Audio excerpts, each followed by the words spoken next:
আচ্ছা, এই যে বিশাল মহাবিশ্ব, এর মাঝে আমাদের অস্তিত্বের আসল মানেটা কি? আমরা ঠিক কোথা থেকে এলাম, আর আমাদের শেষ গন্তব্যই বা কোথায়? চলুন আজ আমরা সেই পরম যাত্রার এক ঐশ্বরিক নকশা খুঁজে বের করার চেষ্টা করি। ভাবা যায় কি শক্তিশালী একটা ঘোষণা, তাই না? এই যে জীবন আর মৃত্যু, এর ওপর যে একছত্র ক্ষমতা, সেই কথাই কিন্তু আমাদের আজকের আলোচনার মূল ভিত্তি। এটা আমাদের একদম পরিষ্কার করে মনে করিয়ে দেয় যে আমাদের পুরো অস্তিত্বের নিয়ন্ত্রণ আসলে কার হাতে। তো এই পটভূমিতেই কোরআন আমাদের সামনে একটা মৌলিক প্রশ্ন রাখছে, আর সেটাই আমাদের আজকের আলোচনার কেন্দ্র। প্রশ্নটা হল, সৃষ্টিকর্তাকে অস্বীকার করা যায় কিভাবে?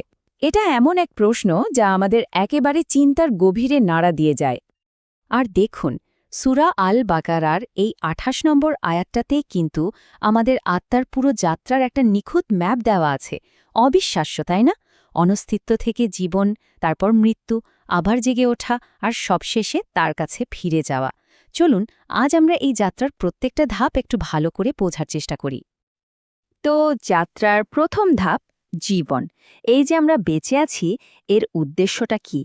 কুরআন বলছে এটা আসলে একটা পরীক্ষা। আচ্ছা, আমাদের সৃষ্টিটা কতটা আশ্চর্য ভেবে দেখেছেন?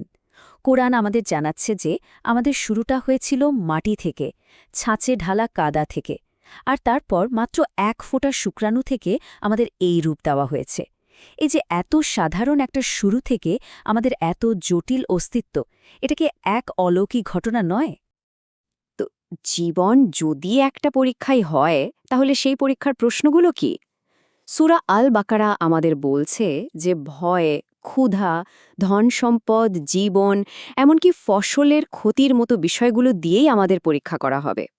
মানে এটা পরিষ্কার যে এই দুনিয়ার জীবনটা আসলে কোনো আরামের জায়গা না, এটা একটা পরীক্ষার হল। আর এই পরীক্ষাতে আমরা যা কিছু অর্জন করি তার মূল্য কতটুকু, দেখুন কোরআন কি সুন্দরভাবে বলছে। ধন সম্পদ ও সন্তান সন্ততি পার্থিব জীবনের সৌন্দর্য, এগুলো শুধুই এই জীবনের সাজসজ্জা, কিন্তু যা চিরস্থায়ী, যা সত্যিই কাজে আসবে, তাহলে আমাদের ভালো কাজগুলো, ওগুলোর পুরস্কারই সেরা, আর ওগুলো ঘিরেই সত্যিকারের আশা করা যায়।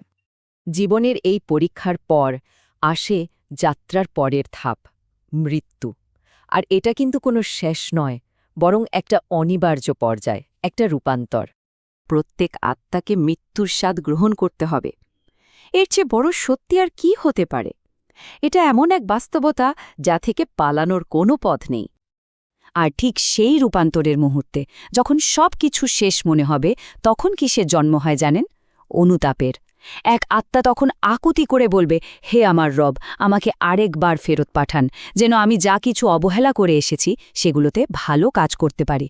একবার ভাবুন তো, দ্বিতীয় একটা সুযোগের জন্য এই আকুতি, এটা কি আমাদের জীবনের আসল মূল্যটা চোখে আঙুল দিয়ে দেখিয়ে দেয় না? তো যদি এই রূপান্তরটা এতটাই নিশ্চিত আর চূড়ান্ত হয়, তাহলে এর ওপারে কি অপেক্ষা করছে? আমাদের মনে এ প্রশ্নটা তো আসেই, তাই না? আর কোরআন এর একটা খুব স্পষ্ট উত্তর আমাদের দেয়। চলুন এবার যাত্রার তৃতীয় ধাপে যাওয়া যাক, পুনরুত্থান। এটা হলো সেই জেগে ওঠার দিন, হিসেব দেওয়ার মুহূর্ত। কিন্তু অনেকেই তো এটা বিশ্বাস করতে পারে না। তাদের মনে সন্দেহ জাগে। তারা প্রশ্ন করে, মানে যখন আমরা মরে পচে ফাঁপা হাড়ে পরিণত হব, তখনও কি আমাদের আবার জাগিয়ে তোলা হবে? এটা যেন এক সরাসরি চ্যালেঞ্জ। কিন্তু এর উত্তরটা আসে এতটাই দ্রুত আর শক্তিশালীভাবে, যা কল্পনারও বাইরে। কোনো লম্বা চড়া প্রক্রিয়ার দরকার নেই।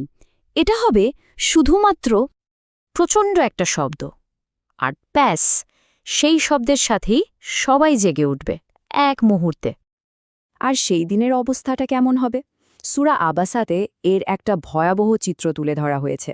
সেদিন মানুষ তার নিজের ভাই, মা, বাবা, এমনকি নিজের সন্তান থেকেও পালাবে। মানে দুনিয়ার সব সম্পর্ক সেদিন তুচ্ছ হয়ে যাবে, কারণ প্রত্যেকে শুধু নিজের হিসাব নিয়েই ব্যস্ত থাকবে।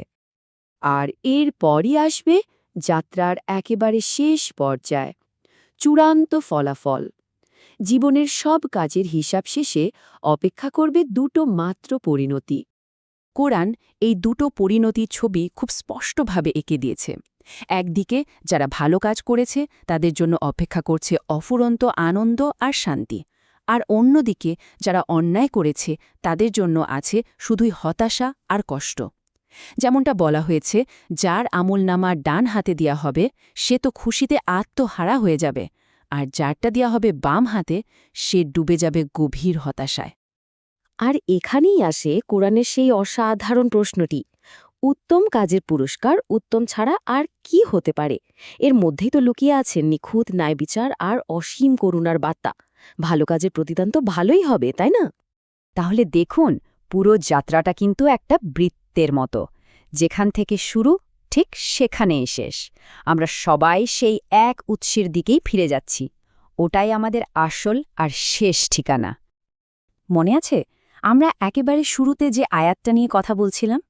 পুরো যাত্রাটা বোঝার পর আয়াতটা এখন আর শুধু একটা প্রশ্ন থাকে না, এটা একটা গভীর সত্য হয়ে সামনে আসে।